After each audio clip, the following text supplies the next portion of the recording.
Door నియోజకవర్గం Panyam cement factory అంటేనే రాజకీయాలకి ఒక కక్షలకి కార్పణ్యాలకు ఒక నిలయంగా మారింది. గత పాలకులు అనేక సంవత్సరాల నుంచి కూడా ఇక్కడ కడుపు కొడుతున్నది కార్మికులే. ఈరోజు కార్మికుల సమస్యలు పరిష్కారం చేయమంటే ఈరోజు ఒకరినొకరు పోటీ పడేటువంటి పరిస్థితి ఉంది. దీనిపైన మేము సిపిఐగా కార్మికుల సమస్యల పరిష్కారం కోసం చేసేటువంటి ఉద్యమానికి సంపూర్ణంగా మద్దతు తెలియజేస్తా ఉన్నాం.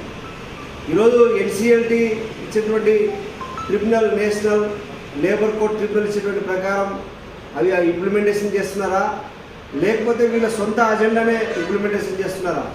ఒకవైపునేమో బుగ్గన రాజేంద్రనాథ్ రెడ్డి, మరొక వైపున ఎమ్మెల్యే సూర్యప్రకాష్ రెడ్డి గారు, వీరిద్దరు కూడా కార్మికులని ఫుట్బాల్ ఆడుకొని ఫ్యాక్టరీని మూతపడేటువంటి పరిస్థితి ఉంది. ఈరోజు ఖచ్చితంగా పాండ్యం సిమెంట్ ఫ్యాక్టరీని పునరుద్ధరించాలి.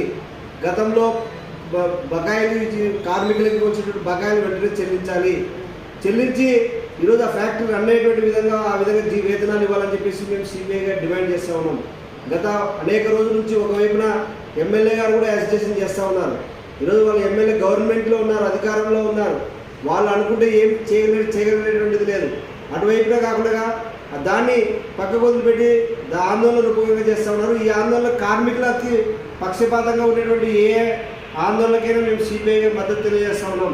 ఈరోజు ఖచ్చితంగా పాండ్యం సిమెంట్ ఫ్యాక్టరీ గత అనేక సంవత్సరాల నుంచి కూడా ఈరోజు ఒక రాజకీయాల కేంద్రంగా ఉంది. మీ రాజకీయాలు పక్కకు పెట్టండి, కార్మికుల సంక్షేమాన్ని దృష్టిలో పెట్టుకోండి.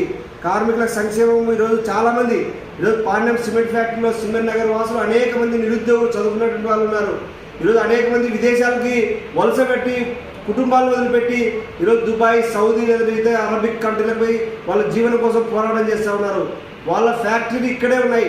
ఈ ఫ్యాక్టరీ పునరుద్ధరించి వాళ్ళకు ఉపాధి అవకాశాలు కల్పించడం వలన మిమ్మల్ని ప్రజలు హర్షిస్తారు తప్ప మీ రాజకీయ స్వలాభాల కోసం కార్మికులను అడ్డు పెట్టుకొని కార్మికులకి సంక్షేమం కాకుండా కార్మికుల ఇష్టారాజ్యంగా వివరిస్తే కాదు.